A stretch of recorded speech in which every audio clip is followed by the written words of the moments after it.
नरसिंह मेहता की कथा आती है भक्तमाल में कि एक दिन बहुत संत बैठे थे, तो एक संत ने मजाक किया, बोले ये सब घड़े हैं, घड़े घड़ा बैठे हैं, बोले घड़ा है, तो बोले इनमें पक्का घड़ा कौन, कच्चा घड़ा कौन। तो एक संत उठे, बोले चलो चेक करके देख लेते हैं, लाठी मारते हैं। तो लाठी मार दे गए, लेकिन नरसिंह मेहता में थोड़ा ज्यादा पड़ गई, तो इनको बड़ा गुस्सा आया, बोले भरी सभा में इतने जोर से लाठी मार दी। भगवान विट्ठल से बात करते थे, तो आज विट्ठल भगवान से पूछ लिया आरती करते समय कि प्रभु क्या मैं अभी कच्चा घड़ा हूँ? तो भगवान बोले हाँ कच्चे हो। अरे बोले आपसे मिल रहे हैं, बात कर रहे हैं, फिर भी मैं कच्चा रह गया, तो प्रभु उपाय बताइए, मैं पक्का कैसे बनूंगा? तो बोले ऐसा है भाई, पक्का बनने के लिए तो संतों का आश्रय लेना चाहिए। सातम मोई मैं सम जग देखा, और मोते अधिक संत करी लेखा। सारी सृष्टि में हमको देखो, लेकिन फिर संतों को भी मानो। मोते अधिक संत करे लेखा, तो पक्का तो संत बनाते हैं, इसलिए तुम अमुक दिशा की तरफ चले जाओ, वहां पर एक संत रहते हैं जिनका नाम है विशोबा खेजा जी महाराज। तुम उनका साथ करना और निश्चित ही तुम फिर पक्के बन जाओगे। पक्का बनने के चक्कर में गए तो देखा कि जिन संत के यहाँ भगवान ने भेजा वो क्या कर रहे हैं, सो रहे हैं शिव जी के मंदिर में, लेकिन बड़े विचित्र ढंग से सो रहे हैं, अवधूत हैं। तो देखो सिर तो रखा है नीचे और पैर रख रखे हैं भोले बाबा के ऊपर, तो इनको लगता किसी पागल के चक्कर में पड़ गए हम। भगवान भी लगता है हंसी मजाक कर रहे हैं, व्यंग का। देखो एक तो कोसों चल के आए, थक गए, परिश्रमित हो गए, और इनने किस पागल के पास मुझे भेज दिया। फिर भी चलो मैं उनसे बोलता हूँ, प्रणाम किया और कहा कि अरे बाबा बाबा ऐसा करो, अरे सर रख लो बाबा के ऊपर, तकिया बना लो, पैर हटा दो। तो पड़े पड़े बोले ऐसा करो लाला, मैं तो वृद्ध हो गया, मेरे पैरों को तू ही हटा दे। तो पैरों को जैसे ही उठाया, उठा के दूसरी जगह पर रखा, रखते वहां पर शंकर जी प्रकट हो गए, उस पे पैर हो गए।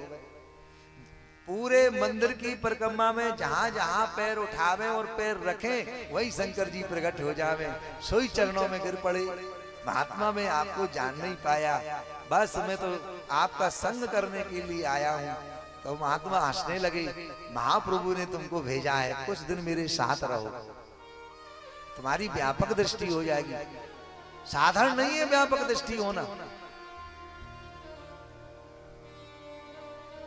संग किया है महात्मा का। फिर तो नरसिंह मेहता कण कण में जो है भगवान को निहारने लगी। एक दिन तो क्या किया कि 7-8 रोटी चुपर के रखी, घी चुपरा नहीं था, घी नहीं लगा पाए थे, दाल रख दी, रोटी रख दी। एक कुत्ता आया तो रोटी दबा के भागा, वो पूरी रोटी, चोरी करने वाले भी कुत्ता होता है, कुत्ता के पीछे पीछे भागे नरसिंह मेहता।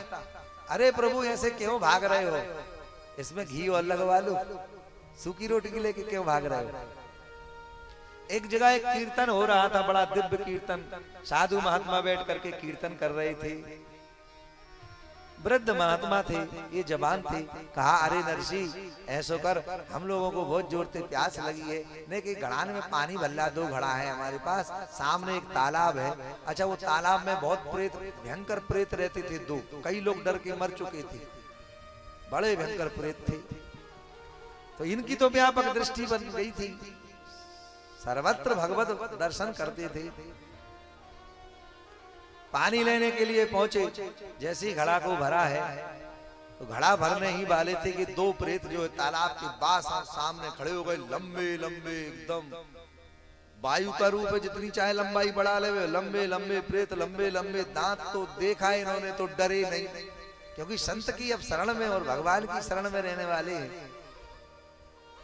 इनके शरीर से निकलने वाली जो हवा उन प्रेतों पर लगी, तो धीरे धीरे उनका मन शुद्ध होने लगा।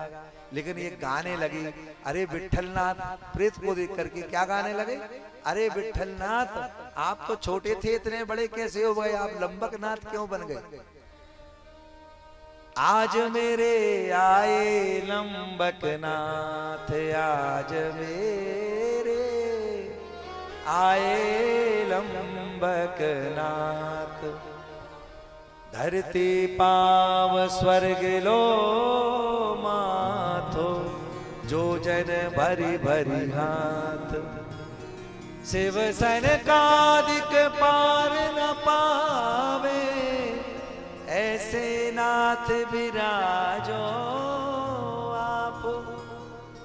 और नरसी के प्रभु अंतरयामी, कीजो मोहि सनाथ। आज मेरे आए लंबकनाथ। नरसिंह मेहता के दर्शन करते करते वो प्रेत मुक्त हो गए। सोचो, नरसिंह मेहता के दर्शन, लेकिन उन प्रेतों की जगह पर भगवान प्रकट हो गए।